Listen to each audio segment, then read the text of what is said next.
Assalamualaikum warahmatullahi wabarakatuh. Bertemu lagi dengan biologi ya. Pada kesempatan kali ini, insya Allah kita akan membahas mengenai pertumbuhan dan perkembangan ya. Nah, pertumbuhan dan perkembangan itu merupakan salah satu ciri dari makhluk hidup ya. Dari sekian banyak ciri makhluk hidup, salah satunya ada pertumbuhan dan perkembangan, bahwa makhluk hidup itu dapat tumbuh dan berkembang. Namun apakah pengertiannya itu sama baik tumbuh maupun berkembang ataukah berbeda ya. Nah, kita akan lihat ya di sini.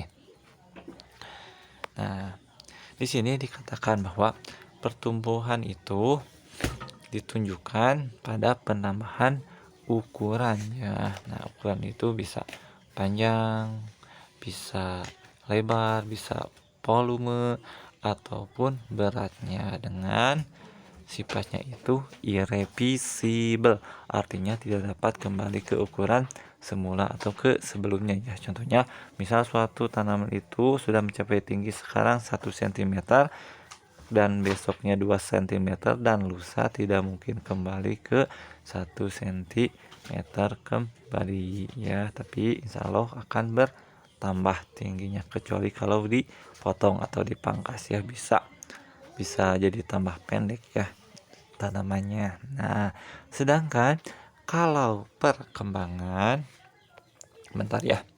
Nah, kalau perkembangan lebih ke arah pendewasaan ya, atau spesialisasi ya, spesialisasi dan diferensiasi. Nah, nah, apa itu diferensiasi? Diferensiasi itu adalah perubahan ya. Contohnya misalnya perubahan dari sel-sel ya, yang bisa jadi selnya berubah jadi meristem, bisa jadi berubah jadi korteks, bisa berubah jadi pembuluh ya, xilem phloem, ataupun yang lainnya. Itu merupakan diferensiasi, juga fungsinya pun berbeda-beda ya. Jadi kalau perkembangan lebih ke arah pendewasaannya ya. Lalu kalau tumbuhan, bagaimana sih ciri sudah dewasanya atau sudah berkembangnya? Biasanya tumbuhan itu kalau sudah dewasa akan muncul bunga ya, bunga, buah, atau nanti ada yang berbiji atau tidak ya, biasanya berbunga atau berbuah nantinya ya. Nah, itu kalau pada tanaman berbiji ya, nanti akan menghasilkan bijinya itu sebagai cikal bakal nanti ya. Nah, pada tanaman itu, bahwa proses perkembangannya itu ada fase-fasenya ya.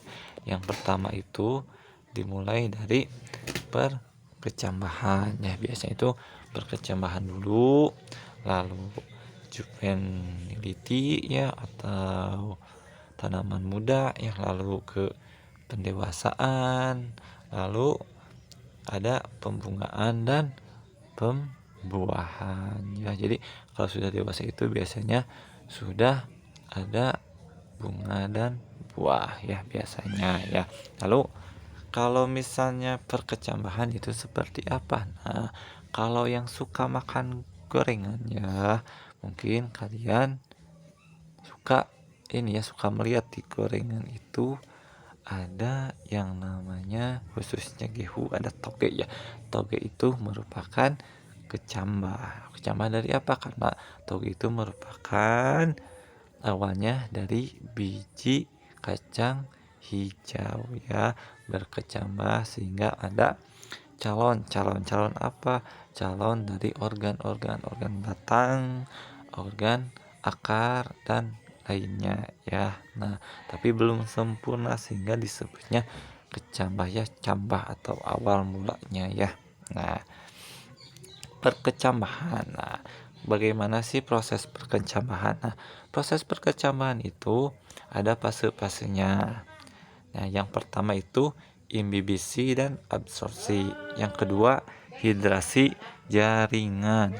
Yang ketiga, absorpsi oksigen. Nah, jadi yang ke 1 sampai 3 itu ini merupakan ini ya penyerapan ya, penyerapan. Jadi penyerapannya itu bisa air maupun oksigen. Lalu selanjutnya yang keempat yaitu pengaktifan enzim pencernaan ya. Nah, namun sebelum aktif enzim biasanya ini aktif dulu ini ya. Sebelum enzim itu sebentar. Nah, sebelum enzim itu biasanya akan aktif dulu hormon ya. Nah, di sini.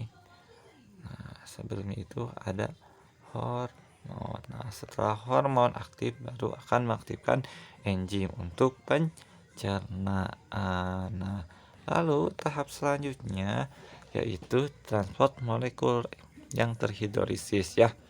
Nah, lalu nanti akan sampai atau nanti hasil dari ini ya transportnya itu yaitu berupa makanan atau nutrisi itu akan sampai ke embrio atau cikal bakalnya yang nanti akhirnya akan menjadi kecambah ya. Ada transport molekul lalu peningkatan respirasi dan muncul embrio ya atau kecambah nanti ya.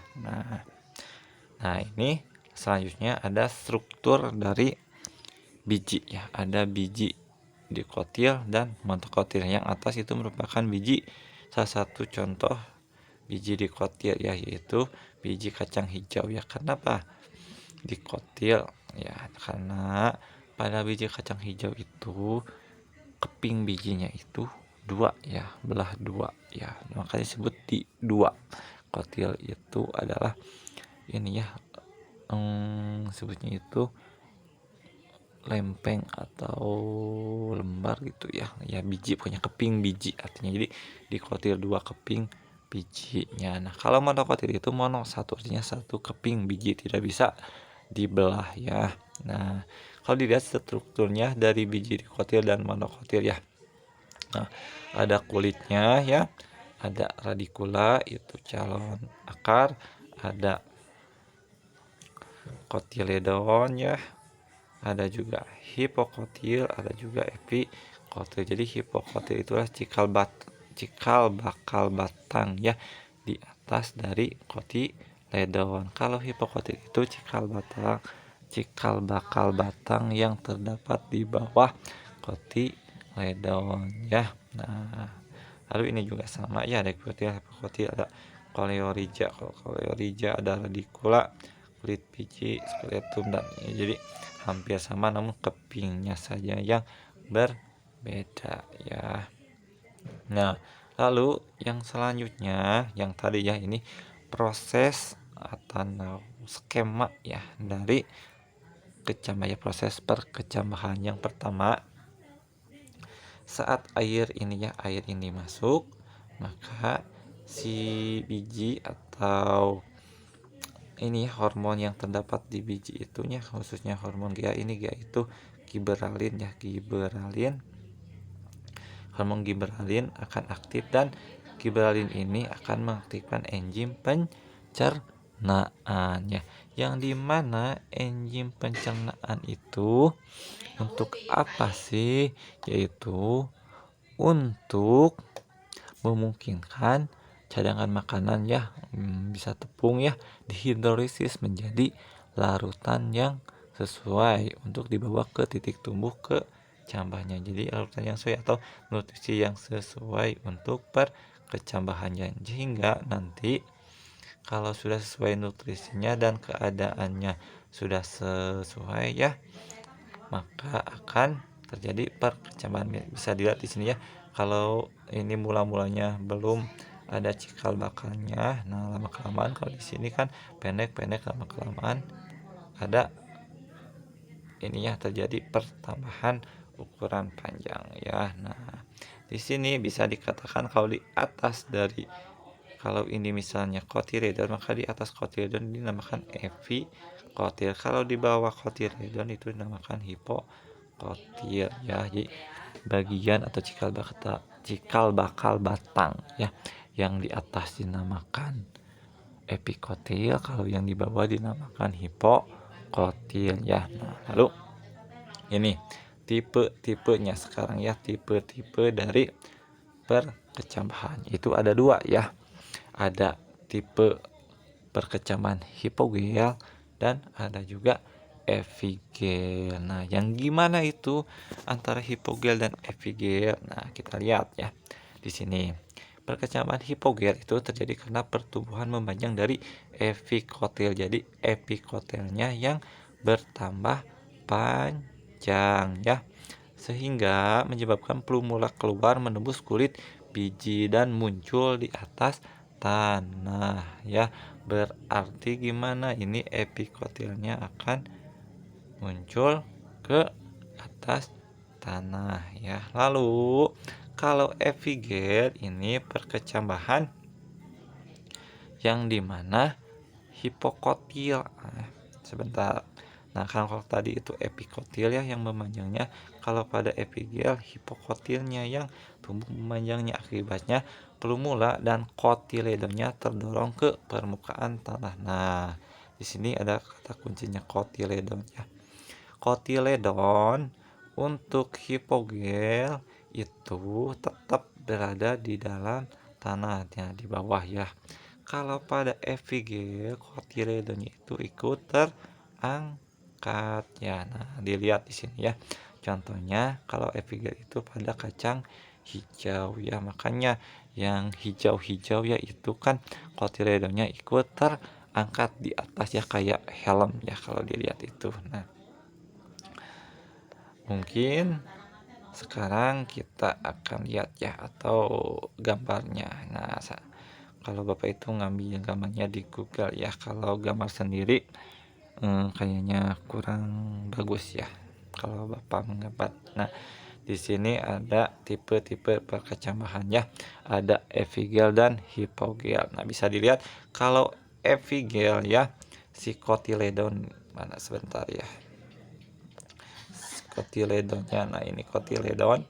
Nah, lama kelamaan itu akan terangkat ke atas. Jadi patokannya itu kotiledonnya itu terangkat ke atas karena pemanjangan dari hipokotilnya. Hipokotil jadi di sininya di bawah dari kotiledonnya. Lalu kalau pada perkecambahan hipogel ya, bisa dilihat di sini bahwa ini kotiledonnya itu tetap di tanah karena yang memanjangnya itu adalah epikotilnya ya. Jadi bisa kalian bedakannya antara epigel dan hipogel. Kalau epigel itu pemanjangan hipogel sehingga kotiledonnya itu terangkat. Kalau hipogel yaitu pemanjangan dari epikotil sehingga yang memanjang itu, karena memanjangnya itu hanya epikotil, jadi kotiledonnya tetap di dalam tanah. Mungkin untuk pertemuan kali ini dicukupkan sekian. Pahami dulu ya mengenai perbedaan atau ini ya macam-macam dari perkecambahan, dan mungkin ini ya fase-fase dari perkecambahan diingat-ingat kembali ya. Mungkin cukup sekian, semoga bisa dipahami. Assalamualaikum warahmatullahi wabarakatuh.